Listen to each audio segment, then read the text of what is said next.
Welcome to a new video, where we are going to show some genius features from iPhone. It is possible to change the language of one individual app. There is a function in the control center that can recognize songs that are playing nearby. It is called music recognition. Quickly slide left and right between your tabs in Safari. When you swipe up, you will overview all your open tabs. The portrait mode is now also available for your front camera. It blurs the space behind you, so the focus is on your face. App Clip is available in some web banners. When you open it, you can easily order food or any other service. The weather map has nowadays way more details. You can check out the temperature, precipitation and the quality of the air.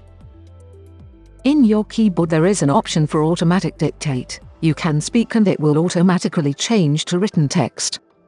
Editing texts is made a lot easier with this function. When you made a typo, just hold the space bar and slide to the point you want to be.